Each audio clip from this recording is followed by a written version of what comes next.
Welcome to The Explainer. Today, we are celebrating a massive, and I mean absolutely incredible milestone. You've finally done it. You've scraped, you've saved, and you have hit your first $1,000. Getting to this point takes real discipline, so you should be incredibly proud of yourself. But, well, now that you actually have it, the big question is, what exactly should you do with it? Today, we're breaking down the Australian Investor's Playbook, step by step. Okay, let's dive into this. $1,000. I really want to validate this exact sum for a second because honestly, this is arguably the single most important milestone of your entire financial life. Sure, it might not feel like retire on a yacht money just yet, but this is the seed. This is your starting line. Getting this first grand to actually work for you is the hardest and literally the most crucial step you're going to take on your whole wealth building journey. Because let's just face the rather dismal reality for a moment. Right now, that money is probably just sitting there in a standard Westpac or Combank savings account, earning you approximately, 2 cents a month? Yay, inflation, right? It's just sitting there losing its purchasing power. We want to completely contrast that harsh reality of inflation eating your hard-earned cash against the incredible potential of actually putting that money to work. We are shifting our mindset today. We're moving from saving 2 cents a month to actively building financial freedom. To get you there, here is our exact playbook for today. We've got 1. The pre-flight check. 2. Path 1. The ETF gift basket. 3. Path 2. Micro-investing. 4. Path 3. Supercharging super. And finally, number 5. The golden rules. Zero confusing financial jargon, I promise. All right, section 1. The pre-flight check. Before we buy absolutely anything, we need to do a really quick sanity check. Do you have high-interest debt?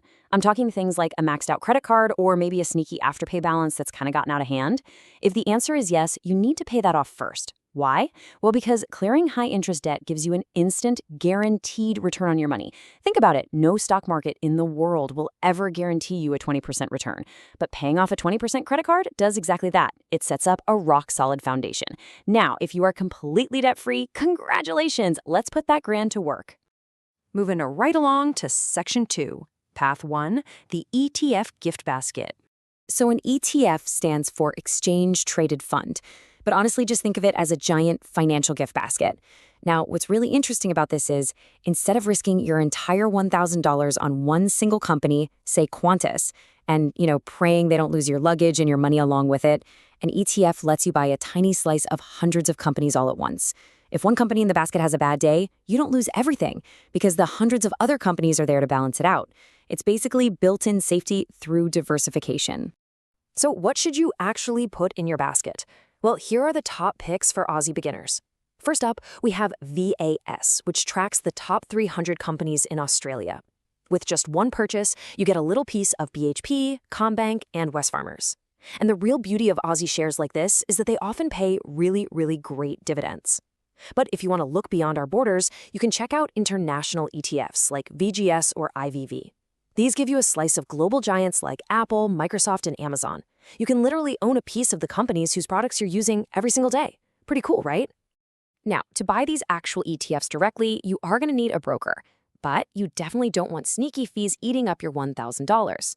Platforms like Perler, CMC Markets, or BetaShares Direct are hands down your best bet here. They offer incredibly low, or in some cases even zero, brokerage fees for small trades. This means way more of your money actually goes into the investment rather than just lining a broker's pocket. Let's jump into Section 3, Path 2, Micro-investing. If you don't really want to go out and choose an ETF yourself, micro-investing apps are a brilliant alternative. Apps like Raiz or Spaceship Voyager work by rounding up your daily purchases. Say you spend $4.50 on a flat white. The app automatically rounds that up to $5, and it takes that 50 cents of spare change and invests it into a diversified portfolio for you. You are literally building wealth with the spare change from your caffeine habit. It's awesome. But hey, it's not just for 50-cent pieces. You can absolutely take your $1,000 lump sum and drop it straight into one of these apps. The perks are fantastic. It's entirely hands-off and completely stress-free. You simply choose a risk level, anywhere from conservative all the way up to aggressive, depending on your comfort zone, and you just let their algorithms do all the heavy lifting. It's a perfect way to build the habit of investing, and you can even get started with as little as $5. All right, Section 4, Path 3, Supercharging super. Look, I know talking about superannuation makes you sound like a grandfather, but trust me on this. This is the ultimate Aussie financial cheat code. So the crucial point is, if you put your $1,000 into your super as a voluntary contribution, and you are a low to middle income earner, the government might literally give you up to $500 for free as a co-contribution, just for investing in your own future. They're literally paying you to save for yourself. No way, right? Getting $500 on a $1,000 investment is an instant 50% return. I mean, it is unbeatable. But the benefits don't even stop there. By making a voluntary contribution to your super, you can also claim it as a tax deduction.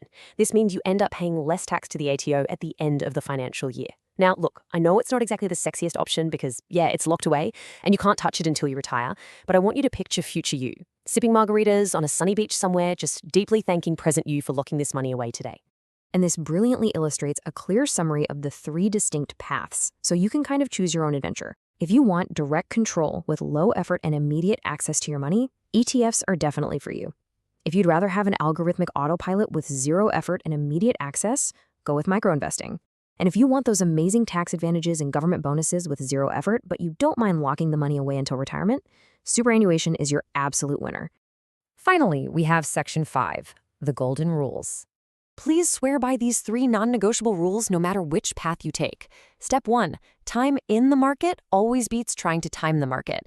Do not, I repeat, do not try to wait for the stock market to crash before you buy in. Just start now. Step 2. Dollar cost averaging, or DCA. Don't just stop at your first 1,000. Set up an automatic transfer to invest an extra $50 or $100 every single month just to keep that momentum going. And step 3. Hold for the long term. The stock market goes up, and yeah, it goes down. If your $1,000 drops to $950 next month, do not panic sell. Keep your hands inside the vehicle and just ride it out. It is so incredibly important to keep your expectations grounded here. Remember, your first $1,000 isn't about becoming an overnight millionaire. It's about buying your ticket to the game and building real financial freedom. That is a realistic long-term goal. You are taking your hard-earned savings and transforming them into a diversified investment portfolio. You, my friend, are officially in the game. So I want to leave you with this final, really provocative question. Which path will you choose to build your freedom? Are you going to take control with an ETF, put it on autopilot with a micro-investing app, or claim that government bonus by boosting your super? Drop a comment below and let us know your choice. If you found this explainer helpful in mapping out your financial journey, hit that subscribe button and I will see you in the next explainer. Happy investing, legends!